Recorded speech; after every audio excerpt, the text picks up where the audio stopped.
Fala galera, tudo certo? Fala aqui o Raylan e bem-vindos a mais um vídeo do canal. Um vídeo bem diferente. Eu vou experimentar esse vlog, pois hoje eu vou buscar com vocês o novo console portátil aqui do canal. Não é 100% novo, já adianto que ele tem cerca de 6 meses de uso, já foi lançado em 2024, mas já a gente descobre qual é esse aparelho. Mas durante esse percurso, essa viagem, eu gostaria de aproveitar esse tempo para conversar com vocês. Conversar um pouco sobre o mercado de consoles portáteis, últimas notícias, e vocês depois dão um feedback se é um tipo de vídeo que faz sentido aí para vocês.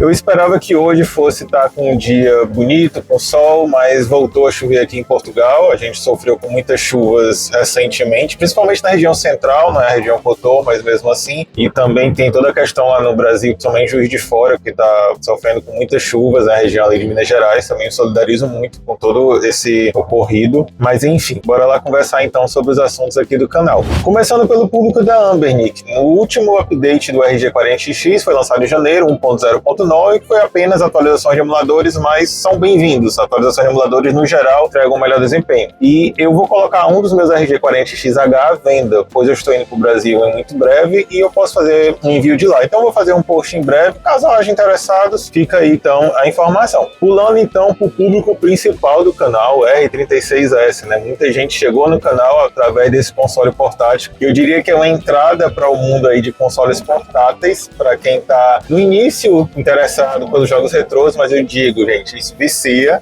isso pode escalar a gastos mais caros. Acabou que se tornou um hobby para mim. Do R36S, assim, a última review que eu tenho é do R36H Max, ainda não tivemos nenhum outro lançamento da família R36S. Assim, todo dia tem um novo clone, eu estou falando assim dos modelos dito originais, né, entre aspas. Mas estão todos aguardando uma nova atualização do ArcOS for Clone, porque a última update em janeiro tem um bug complicado da questão da porcentagem da bateria, que a porcentagem que você vê não é a real, mas o desenvolvedor do ArcOS for Clone respondeu em comentário, acho que há 2 dias, informando que o próximo update vai resolver essa questão da porcentagem de bateria, então estamos todos ansiosos para poder testar essa nova versão. O R3XS, que é o Community Version, aquele considerado, né, o ArcOS original hoje em dia, ele ainda não teve updates, o último foi em novembro, também seria interessante se saísse alguma coisa, né, mas por enquanto estamos todos na espera de novas atualizações em termos de software para esses consoles.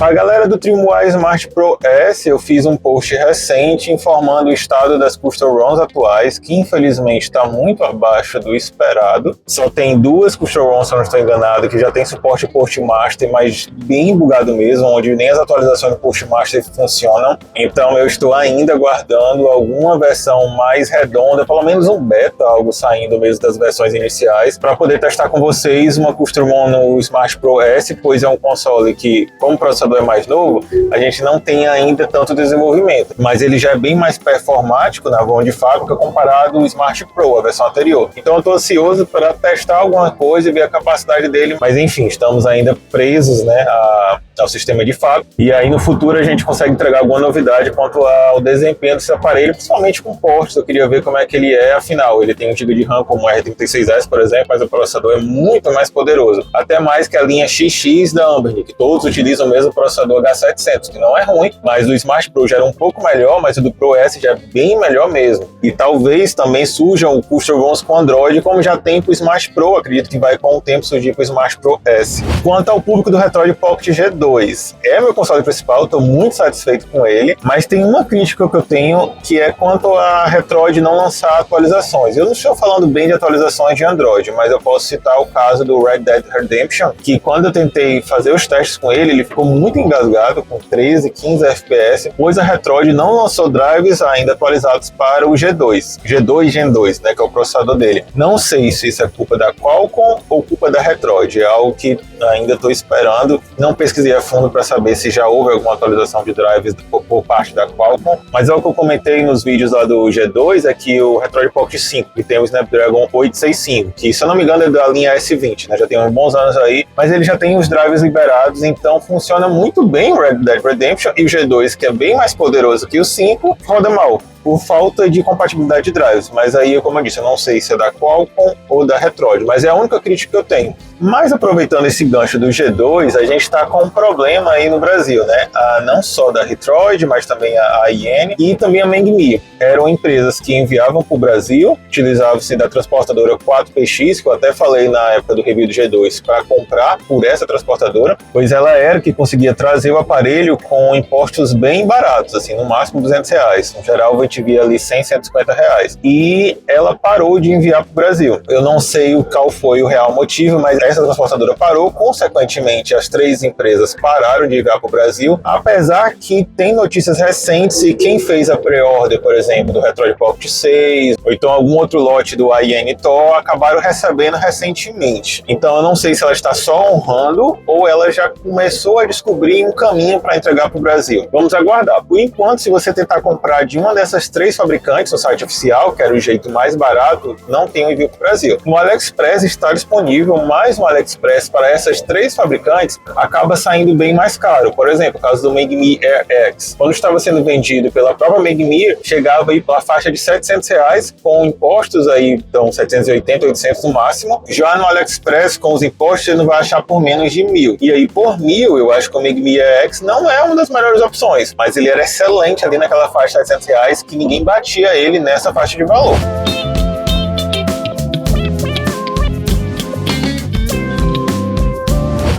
E bora falar agora do novo console portátil aqui do canal. Eu estou fazendo uma viagem de mais ou menos 40 minutos para buscar esse console. Eu vou comprar usado, ele tem cerca de 6 meses de uso, mas segundo os relatos de quem está me vendendo, ele foi usado por 2 dias, tem menos de 4 ciclos de carregamento de bateria. Basicamente a pessoa testou, não gostou e ficou lá engavetado. Isso é muito bom, pois os aparelhos aqui, os eletrônicos, têm garantia de 3 anos, então eu fico bem descansado quanto a isso.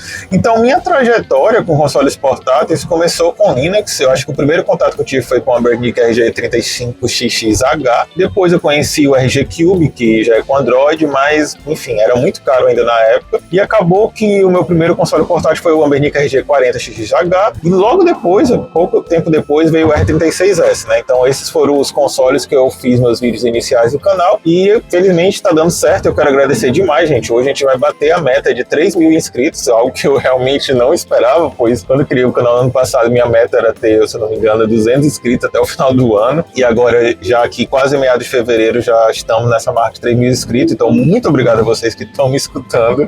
E após adquirir essa experiência com consoles portáteis aí Linux, e agora com o G2 entrando no mundo Android, onde eu finalmente entreguei aí um guia de emulação completo para Android, que você não precisa assistir todo, é um vídeo muito longo, de mais de 1 hora, mas você pode assistir a introdução e pular para os capítulos dos emuladores que você quer configurar. Deu muito trabalho, mas eu acho que vai ser muito útil para vocês. Então, passei por Linux, passei por Android, mas tinha algo que eu queria testar. Muita gente me deu feedback que o Steam Deck é algo que muda a sua visão aí de consoles portáteis. E eu comecei a pesquisar, porque assim, tem muito vídeo de gente comentando: ah, o Steam Deck vale a pena em 2025, em 2026, e é unânime, todo mundo diz que vale a pena. Mas o Steam Deck, assim, querendo ou não, é um hardware de muitos anos, e a própria Steam, se eu não estou enganado, nessa semana esgotou todas as versões, e provavelmente essa falta de estoque é mais relacionado ao aumento generalizado de memórias RAMs e SSDs, que vai impactar geral no mercado, como fiz um vídeo, eu acho que no início desse ano, falando que 2026 pode ser o pior ano aí para comprar eletrônico. Ainda para gravar tem a questão dos impostos novos aí do Brasil, que vai deixar mais caro ainda, mas enfim, o Steam Deck tá fora de mercado, mas eu tô pegando um console usado. Mas olha, não é o Steam Deck. Apesar do Steam Deck todo mundo falar que é muito bom, eu acho que a grande característica dele, não só pelo SteamOS, que pode ser instalado em outros consoles, eu acho que é a tela OLED, que nessa faixa de valores deles, outros consoles portáteis não oferecem tela OLED, só quando você passa por um valor um pouco mais caro. Mas eu fui atrás da concorrência, fui procurar estudar os principais consoles portáteis Windows, que também suporta o SteamOS, e 2 marcas são mais proeminentes, são a Asus com o ROG Ally e o Lenovo com o Legion Go.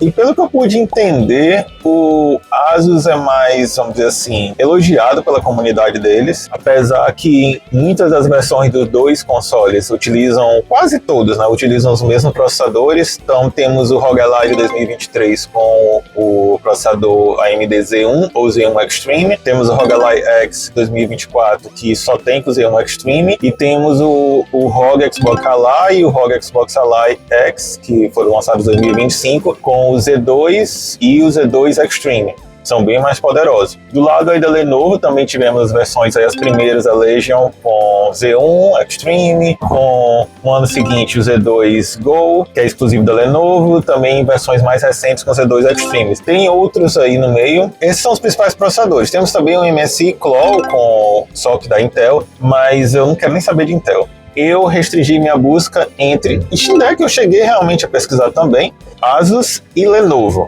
Aí o que é que eu descobri?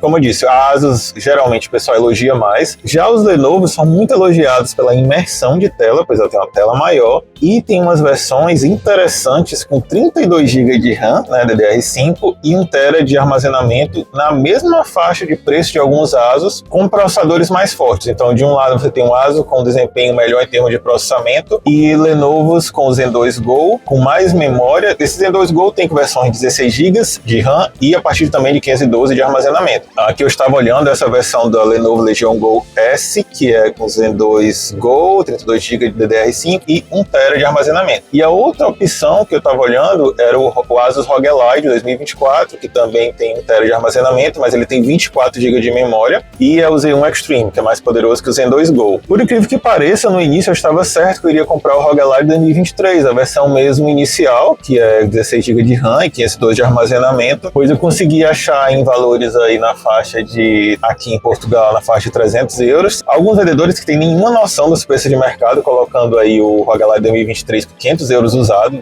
não faz nenhum sentido mesmo, mas enfim, tem. Mas eu consegui achar na faixa de 300 euros. Mas depois eu comecei a olhar isso um pouco mais fortes, principalmente pelas limitações que a memória RAM que não pode ser atualizada. E a gente está numa época de memória RAM caríssimas, e esses consoles portáteis Windows já vêm com a memória saudável e você não tem como atualizar. Você pode sim substituir o armazenamento, colocar um SSD maior. Mas aí voltamos para a questão que SSD está caríssimos. E muitos desses consoles usam outro padrão, sem ser o 2280, o M2 2280 de SSD, usa o 2230, se eu não estou enganado, que é mais caro. Aí já viu, para fazer atualização de armazenamento você vai gastar uma fortuna. E tomei a decisão, estou indo pegar agora e já vocês vão descobrir.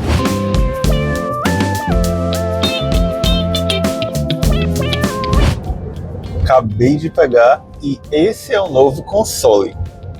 Estou falando do Asus ROG Ally X, né, a versão lançada em, se eu não me engano, 2024, logo depois da primeira versão do ROG Ally de 2023. Tá muito pouco usado, gente. O vendedor foi muito simpático, eu encontrei ele há alguns minutos e ele basicamente explicou que ele usou 2 vezes no máximo, que basicamente ele usou e depois guardou na caixa e ficou lá. E tá novíssimo mesmo. Vou encerrando o vídeo por aqui, pessoal. Deixa aí o convite para ver o próximo vídeo, onde eu vou fazer o unboxing, né, entre aspas, porque já está aberto, e as primeiras impressões desse aprendizado que eu vou ter agora com consoles portátil Windows. E, obviamente, também vou testar a emulação lá para saber como diferencia um processador Windows desses aí Z1, que eu sei que não é do mais alta performance, é Z1 Extreme, na verdade, para uma emulação Android. Então, é isso, pessoal. Quero agradecer demais quem ficou aqui até o final. Se puder, curta e compartilha esse vídeo, se inscreve para dar aquela força no crescimento do canal e até a próxima!